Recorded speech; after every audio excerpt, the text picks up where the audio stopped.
Friday, whatever time you are listening to this. It is Saturday, September 17th, and you know what that means. It is time for the High Risk Wrestling Podcast. It is I, your host, the Street Champion, Jeremy Bears. Welcome. As always, you know you can check me out on my socials, Charismatic Creations on Facebook, Tumblr, and YouTube, Charismatic_Creations 52 on Instagram, and the 215 spelled out on Twitter. Now, previously, obviously, we had to talk about on our last show AEW's honeymoon phase being over, the fallout from All Out.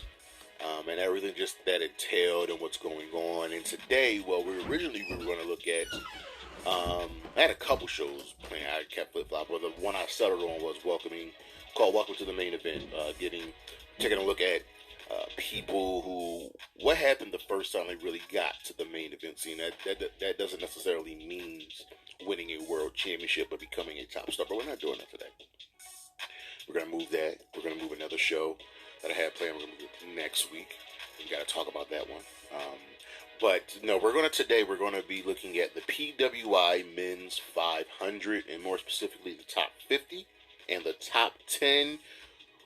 Who should be in the top 10? Who wasn't in the top 10? And why, in my opinion, one huge snub that should have been in the top 10. But for now, you know what's next. So just go on and hit my music.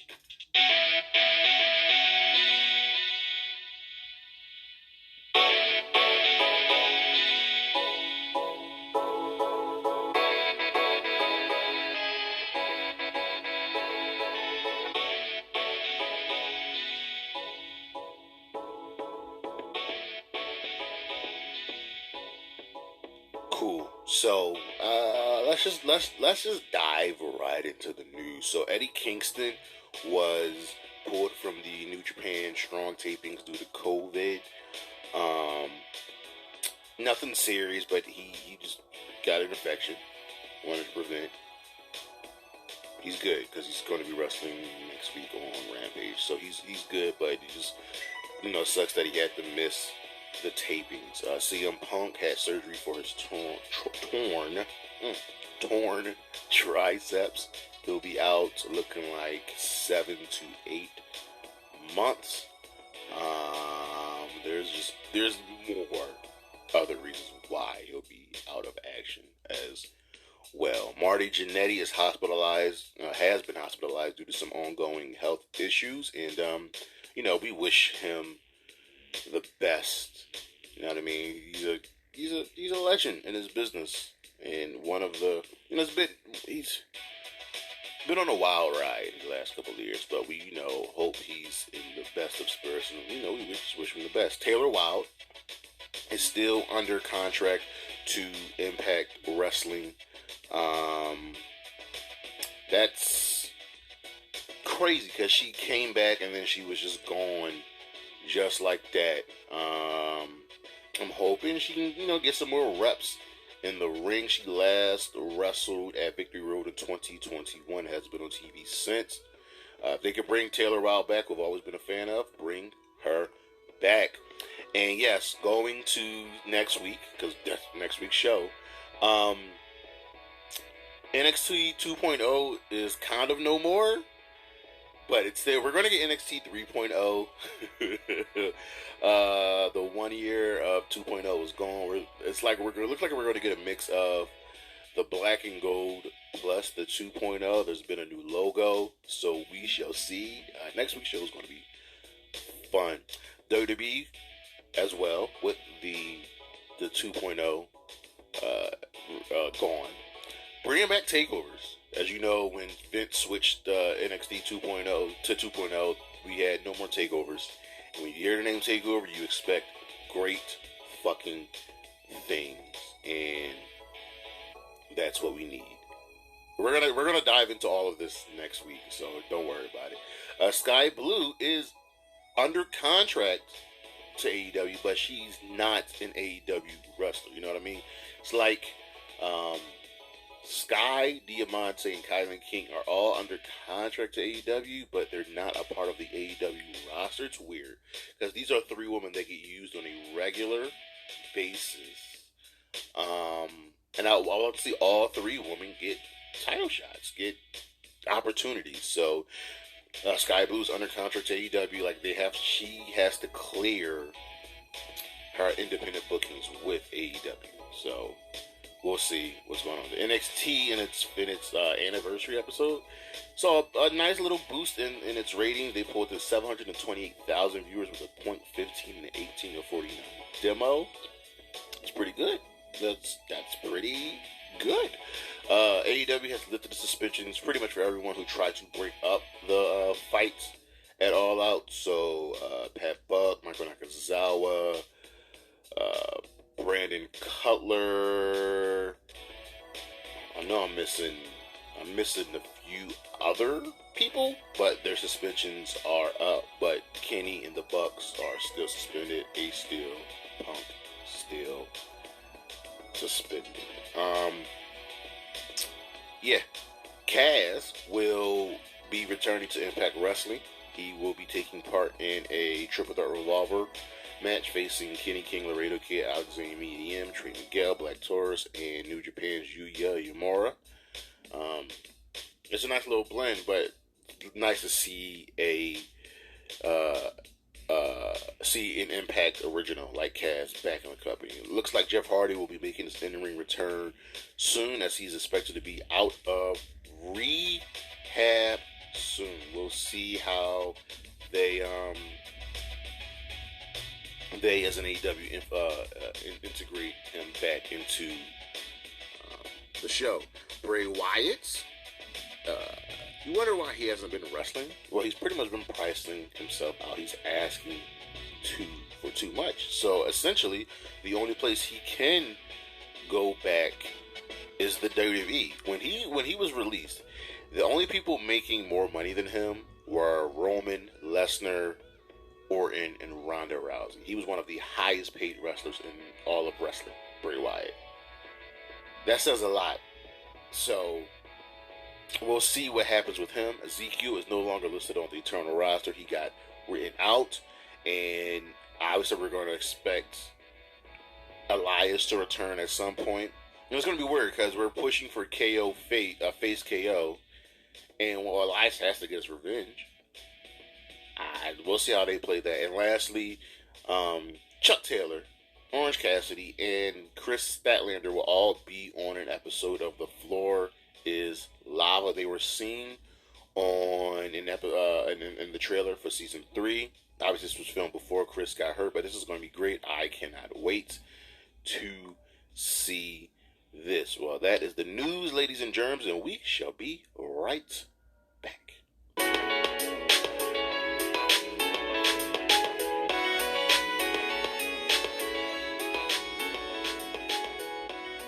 This was a very solid week for shows, but let's just dive right into it. Over on Raw, we're building towards Extreme Rules. Show gets a fist. It wasn't a bad show. It wasn't a great show, but I doubt they'll be bad anymore. Seth opened the show and he was like, "Yo, I'm done with Riddle. I'm done with this dude. It's a wrap. I'm moving on." Riddle's not done with Seth. Riddle, you lost, dog. You lost. Clean, fair and square. You lost. They brawl. Seth escapes. And then the Judgment Day come out. They talk about Riddle's past history with everybody in the group, and they want him to join. He declined, so they have a match, and Finn beat Riddle after Seth got involved. Now we have a reason for a rematch because Seth did not need to get involved. Now we have a reason. We had a Dominic Mysterio backstage promo. Talking about he just doesn't want to be under his dad's shadow anymore. Later in the show, Ray approached him and said, "Look, Dom, I didn't know. I felt like you could have told me that," and Don wasn't hearing it, and Rhea is that devil on the shoulder. Damage Control, finally, we got what should have happened, won the tag team titles. Done. Yes. I understand why they didn't win in the first match, but yes. Kai and Sky are your tag team champions. Johnny Gargano won his return match, and of course it was a banger versus Chad Gable. So good. Go and watch this match, y'all. Austin Theory laid out Johnny after the match. So clearly they're building to something. I'm hoping they fight at Extreme Rules. KO confronted Johnny, cut another fire promo. Just, god damn, it was so good. Just telling Theory, like, you're just a dime a dozen, man. But guys like me and like Johnny and Ciampa, we're 1 in a million. You know, we're special. You're just expendable. And Theory just doubled down. And then they brawled, and Theory ended up being bloody. So maybe we'll get KO versus Theory at Extreme Rules. Listen, I'm going to Extreme Rules. Give me one of these matches. Bianca had an open challenge, which was answered by Sonya Deville. Bianca won, of course. It was an open challenge for the Women's Championship. Sonya Deville talked about, before the match, how Bianca's the reason Sonya's no longer in power. This was a good match. It showed that, yes, Sonya Deville is a very good wrestler, and we should be pushing her more. She also looked amazing, by the way. Bayley came out once again to confront Bianca and tell her, like, yo, you're not getting this match against me until I say you get the match. It's really, really good. You know what I mean? Damn Control attacked Bianca until Asuka and Alexa made the save. We had an Omos squash match. Seth and Lashley will start a feud since Raw doesn't have a world champion right now. The U.S. title is the top title on the show. Loomis is still stalking Miz, and Corgers is right. I don't know how you can stop Loomis. He's just stalking Miz. We don't have a rhyme. We don't have a reason for it. And in the main event, Edge beat Dom after the Judgment Day got involved, and they Pillmanized Edge. They took out Ray, and the Judgment Day finally looked good, looked like credible threats and challengers. Over on Dynamite, the show gets a thumbs up as we push to Grand Slam next week. The show is bookended by 2 phenomenal matches, with the first being Jon Moxley defeating Sammy Guevara to advance to the Grand Slam Finals. It was a good match. MJF and the Firm explained himself, and MJF's promos are starting to get a little bit redundant, but he's trying to make sure he doesn't get cheered. And it's going to be tough, but he explained his motivations, why he has the Firm, and that the Firm themselves says we're kind of a group, but we'll only help MJF when he needs us. Other than that, we have our own aspirations. Morrissey just wants to wreak havoc. The Gun Club are going up to the tag team titles. The Lee Moriarty, I believe, is going after the TNT Championship or the Ring of Honor Ring of Honor Television Championship, and Ethan Page, who doesn't need anybody to speak for him. That's the one downside of this group. He'll be going after the All Atlantic Championship. Jungle Boy beat Jay Lethal. Ethan Page took out Luigi Primo backstage, and it looks like Ethan Page will be feuding with a lot of the wrestlers that have like funny gimmicks. So I can see a Luigi Primo match. He's fighting Danhausen on Grand Slam Rampage, and I can only assume he'll be coming for Orange Cassidy at some point. Will Hobbs wants the squash match, and Ricky Stark still wants the smoke. Swerve Lee defended the tag team championships against the Lucha Bros, which they retained. And the Acclaim came out, and they want the smoke, and Max Caster said, yo, don't ever interrupt my raps again. So they'll be facing each other for the tag team championships on Grand Slam. Boy. Orange Cassidy laid out Pac backstage. Serena Deeb and Britt Baker defeated Athena and Toni Storm in a nice little match. They attacked Toni and Athena after the match. Jamie came out and hit Toni with the chair. And Britt tried to apologize, but Jamie isn't hearing it. She doesn't want any of it. So I'm waiting for this split to happen. In our main event, Bryan Danielson defeated Chris Jericho to advance the Grand Slam Finals. So he'll be taking on Mox. Mox came out. They shook hands, and there'll be 2 members of the BCC in the finals. This is really, really good. I think Danielson's probably going to win. Like, he got his win back against Jericho. He got his win back against Hangman, and he'll probably get his win back against Moxley. Over on Impact, Mike Bailey retained the X Division Championship, and there'll be a triple threat revolver match to determine a new challenger.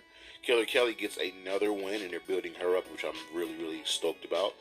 The tag team title match ended in a DQ, but it was really meant to advance the Heath, Josh Alexander, and Eddie Edwards storyline, and Impact rarely does DQ finishes. So it was just a means to the end this time around. Mickie James wins another match on her quote-unquote retirement tour, and the Motor City Machine Guns defeated the Good Brothers in the main event. Over on SmackDown, Logan fucking Paul. Logan fucking Paul. He wants Roman Reigns, and he'll be chilling. He fronted the bloodline. And he wants to be a babyface. The WWE wants to be a babyface, but he was getting booed so hard. Nobody's gonna like you, Logan Paul. You made your millions, you made your fame from being a douchebag asshole, and that's what you are. You'll always be a douchebag asshole. So lean into it. But we're going to get Logan Paul versus Roman Reigns for the World Championship at Blood Money. Yeah. Ricochet stopped Logan Paul from getting beat up. Then he defeated Sami Zayn in the match after Jay caused Sammy to lose by accident. This is getting so juicy. It's getting so juicy, and the fans want Sammy to turn on these dudes so bad. We're still trying to get Karrion crossover, so it looks like he's going to be feuding with Drew McIntyre. Braun took out the Maximum Male models, but the looks on their faces when they were modeling, and they looked into the camera. This was great. It was great. Otis got a modicum of revenge as he took out Braun, hit him with some splashes, and hit him with a World's Strongest Slam. And they'll be facing each other next week. Braun is, out of all the rehires, Braun is the worst. He does absolutely nothing for me. Bayley beat Raquel. Damage Control beat up Raquel after the match until Shotzi, who's now a face, made the save. I am happy. Shotzi's getting a push. Can we please do the same with Zaya? Please. Ronda and Liv will have an Extreme Rules match at Extreme Rules. McIntyre wants the smoke from Cross. I'm hoping McIntyre destroys this dude. Solo Sikoa, who was defending the North American Championship against Madcap Moss, chose Sammy instead of his brothers to be with him at ringside. The story that we're weaving here, oh my god, it's so good. Oh my god, it's so fucking good. Solo won after hitting a rock bottom on Madcap Moss, but Madcap looked good here as well. And on the main event, we had a fatal 4-way to determine the number one contenders for the tag team championships. It was featured Imperium, Hit Row, the Brawling Brutes, and the New Day. Very good match, which Imperium won. Everybody featured in this match are all over. And the reason the Viking Raiders weren't in this match is because I believe Ivar is hurt right now. But they'll be the next credible challenge. After the debacle from Raw with Braun Strowman, we're building up the tag team division. It looks like we have some true depth here. Over on Rampage, we're building again towards Grand Slam. Darby Allin defeated Matt Hardy. Brody King attacked Matt Hardy after the match and challenged Darby and Sting to a match, so that it looks like it'll be the House of Black versus Darby and Sting. Jericho challenges Claudio for the Ring of Honor World Championship. Diamante challenges Jade, and she will not be showing up by herself when she faces her for the TNT Championship. Penelope Ford defeated Willow Nightingale. Ethan Page defeated Danhausen. And Samoa Joe retained the TV Championship against Josh Woods. They tried to take out Joe after the match, but Wardlow came and made the save. So it looks like we might be getting a tag match with Joe and Wardlow versus Josh Woods and Tony Nese. And our matches of the week from Raw: Johnny Gargano versus Chad Gable. Check that some bitch out. From Dynamite, Jon Moxley versus Sammy Guevara and Bryan Danielson versus Chris Jericho. Especially check out the Danielson Jericho match from SmackDown. The tag team title number one contenders match: Imperium versus Hit Row versus the New Day versus the Brawling Brutes. So good. I guess they learned not to tag the New Day in so they can face each other because they'll just steal the pin. And our star of the week, it has to be Solo Sikoa for not only winning the North American Championship from Carmelo Hayes, but defending it on SmackDown, winning and just showing that he is a bad ass. That's the weekend review, y'all. Moving right.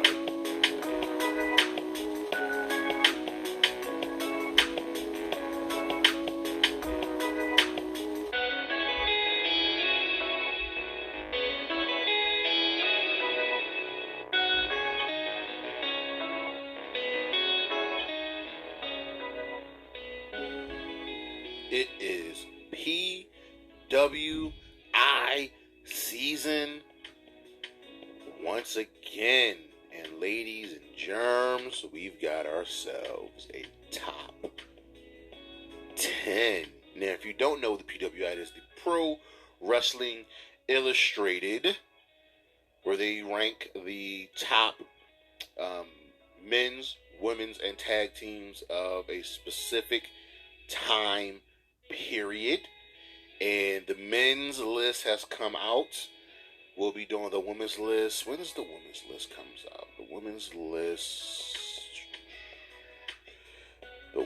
list comes out, I think, in like another 2 weeks. But we have our 500. We've got our top 10.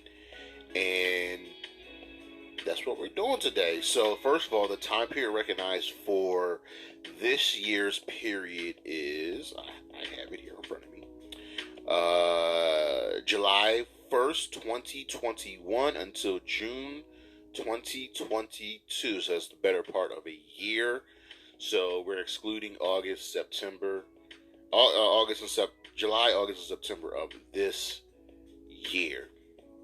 So the span of that 1 year, we shall see how it turned out. But first things first, let us take a look at last year's top 10. So number 10, Rich Swann. This is the 2021 list. Rich Swann, who went from 230 to number 10. That's a huge jump. Maybe because he was the face of Impact, he was carrying that company as their world champion. Number 9, Shingo Takagi, who went from 53 to 9. Number 8, Finn Balor, who went from 35 to 8.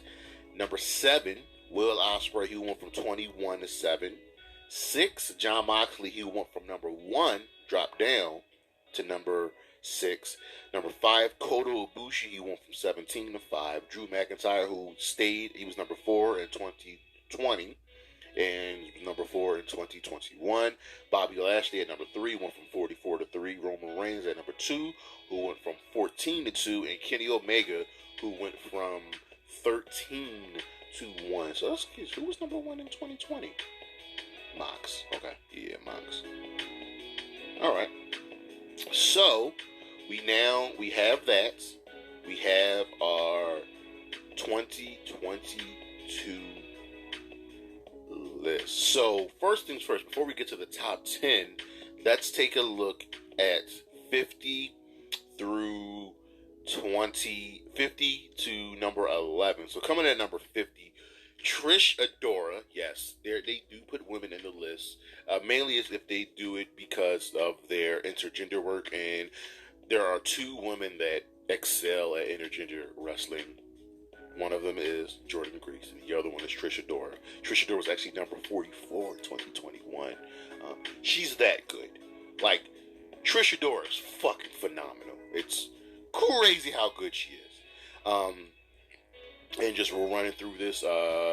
Trey Miguel, Daniel Garcia, Randy Orton, Shinsuke Nakamura, Darby Allin, Minoru Suzuki, Wheeler Yuta, Jacob Fatu, Psycho Clown, Eddie Kingston, El Desperado, Scorpio Sky, Xavier Woods at number 37. It's pretty awesome. Kevin Owens, Hichirio, Jake Lee, Ace Austin, Katsuhiko Nakajima, Bandito, Mike Bailey, Zack Sabre Jr., Sammy Guevara, and now here's where I have an issue. Number 27, Will Ospreay. Will Ospreay at number 27 is not great. So, this is what we do, y'all. We go to cage match. Love, love, love, love cage match. And we must take a look at Will Ospreay's matches going from, what was that time period, July to June? So, go to July 2021, and let's just take a look at these matches for Will Ospreay. So we got United Empire versus Ricky Knight Jr. and Shunsai Machine. Amazing Red is still wrestling. Amazing Red. Okay, so now I can see. Hold on. 11. I hate how cage match. Okay, so it's. Okay, hold on. Now I gotta go back. Oh, here we go. All right. So he didn't wrestle in July. So let's see. He started back. There was a break. So in August, let's see, the Rev Pro United British Heavyweight Championship. Ospreay versus Doug Williams. Robbie X. I'm just looking at like the matches he's done. Young Bucks, Young Guns, and Will Ospreay versus Ricky Knight Jr. Sunshine Machine. Once again, Ricky Knight's like he's been wrestling consistently. Great match against Rocky Romero. Michael Oku, Clark Connor is losing. Okay. I didn't know TJP was part of United Empire. This was in Philly. I don't know. I didn't know it was at the New Japan Strong show. I didn't go to that show. What I'm looking at here are bangers. He's won more than he's lost. There's a match against the Amazing Red.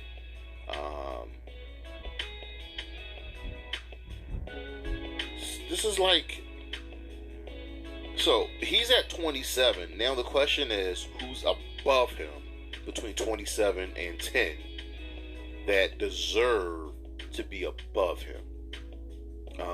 Will Ospreay, like his 2021 has been awesome, and we get into 2022. He had a banger against Okada, because it's fucking Okada. Brian Cage, Michael Oku again.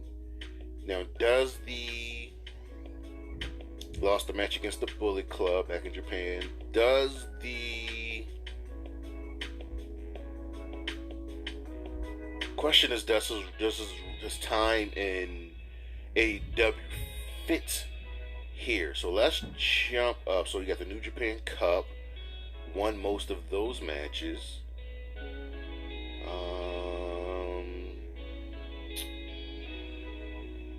United States Heavyweight title, which he lost, but then he won, which was vacated. So June. So if we're going to June, he beat Dax Harwood in AEW. He fought Nick Wayne in a banger in Rhode Island. We're still in June. So he wrestled at Forbidden Door was in June. He wrestled at Forbidden Door in a banger against Orange Cassidy. So how does that not? He's wrestled so many matches since Forbidden Door. So how is he at how is Ospreay only at 27? Let's keep going. All right, so now we got to see who's above him. Braun Breaker at 26. I can kind of understand, but I wouldn't put Braun above him. AC Mack, Alexander Hammerstone, Jay White.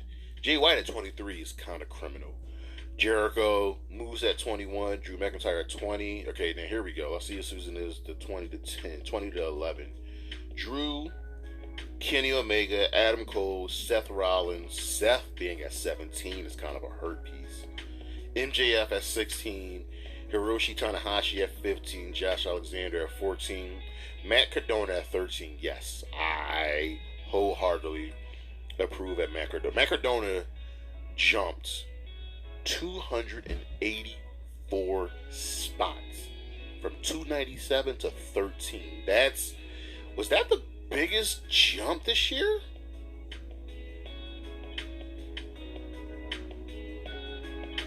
No, Taji Ishimori jumped 298 spots. Alex Kane jumped 328. I think the 320 is the biggest one. Yeah. So, alright, Macedonia at 13, John Moxley at 12, Shingo Takagi at 11.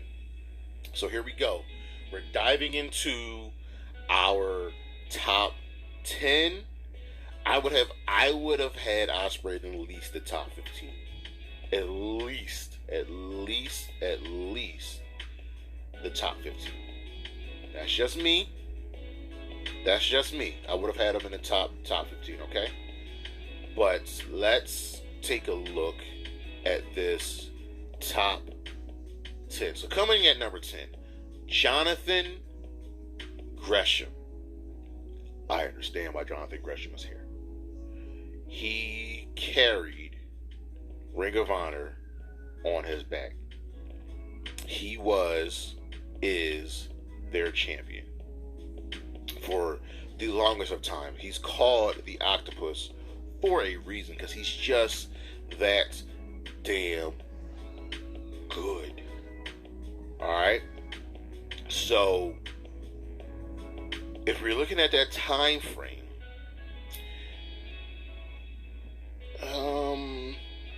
looking at Gresham, 2021, he wrestled 45 matches. He had 27, so he had a 60 win percentage, 2 draws. Okay, alright. Let's look at some of these matches that he's had. He wrestled a whole heck of a lot. So, again, there was a break. So just like Ospreay, there was a break in matches. Okay. Let me see. He was Ring of Honor Pure Champion, defeating Fred Yee. Had a triple threat match, a Ring of Honor that he lost. Tag team title match that he lost, pure title. So he's putting on bangers. He's got more wins than losses. Looking at his opponents, very, very good matches.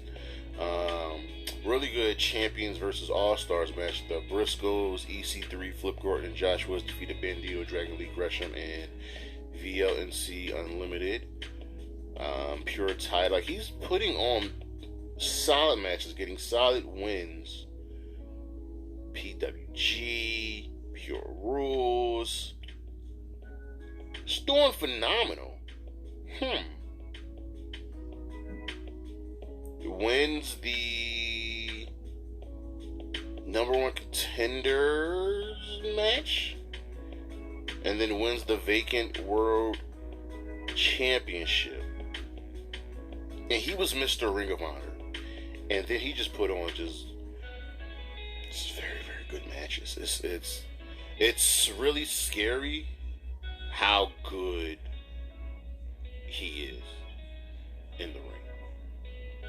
It's very, very scary how good Jonathan Gresham just... Man, this guy's so good. So he comes in at number 10. I get why. Now, Big E at number 9.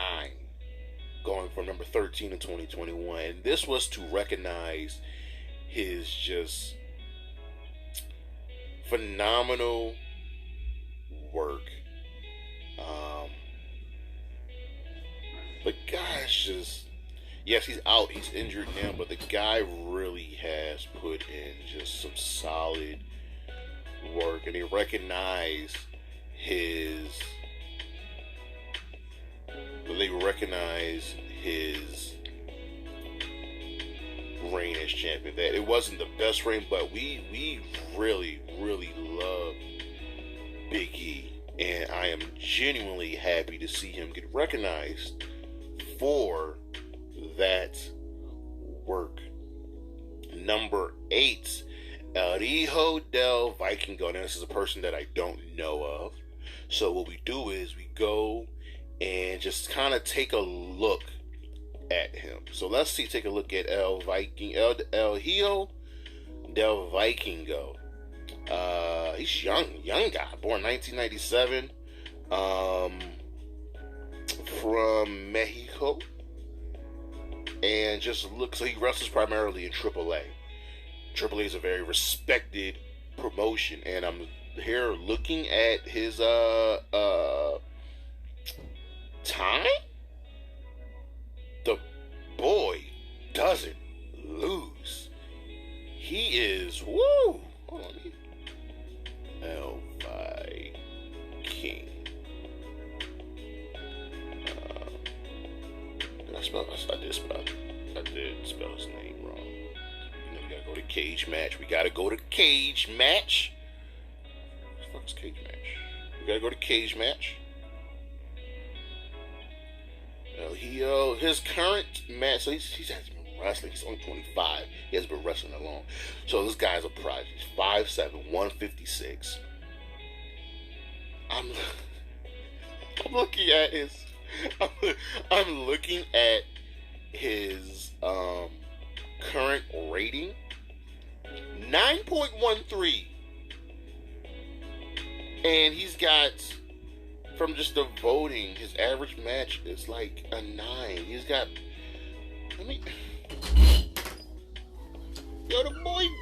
the boy doesn't lose. Has he lost a match? Hold on, I'm just looking. Is he undefeated? I think he's undefeated. Yo, okay. You have my curiosity. Now you have my attention. This guy is. I'm just reading comments, and this is why I love wrestling, because there are people that I don't know of that, okay, guess I gotta go look these people up. Guess I gotta go see how good these guys are. And from the comments, he's the future of Lucha Libre. He's the future of wrestling. And I need this guy to get on a national stage. You know what I mean? I need this guy to get on a national stage. Okay. Okay, El Viking, you've got my attention, my dude. Let's keep going. Number 7, Bryan Danielson, all stemming from his work he's done with AEW. I mean, matches against Hangman Page, matches against Kenny Omega, John Moxley. He had a match on. It was a random YouTube match, and he didn't fight Ishii. He fought, I want to say it was Minoru Suzuki. Yeah, it was Suzuki. It was just a random Friday show. Here, have this match.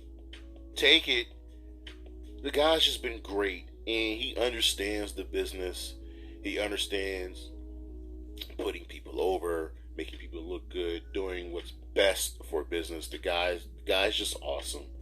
The guy's just, he's Bryan Danielson. He's the GOAT. Like, it's Bryan Danielson. So I get why. I get why he's this high.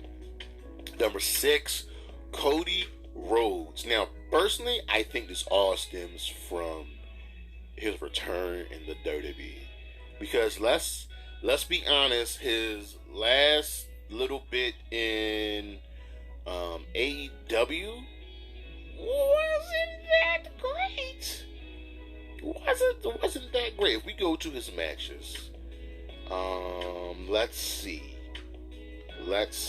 No, there's nothing that overtly stands out. I mean, a quick feud with Malachi Black that really didn't do great. Then a feud against Andrade. Too fast, too fuego.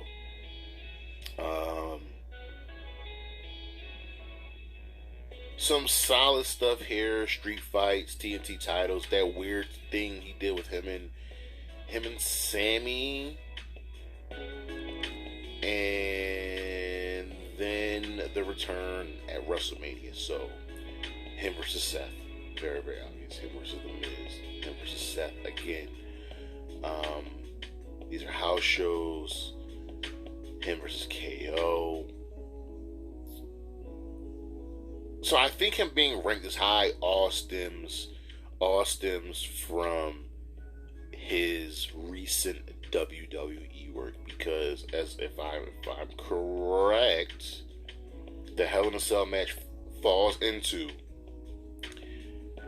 the time frame. So yes, his return to the WWE warrants him being this high. Just does. Same goes for Bobby Lashley, who's number 3. He only dropped down 2 spots. He went from 2. He was number 5. Sorry, he went from 3 to 5.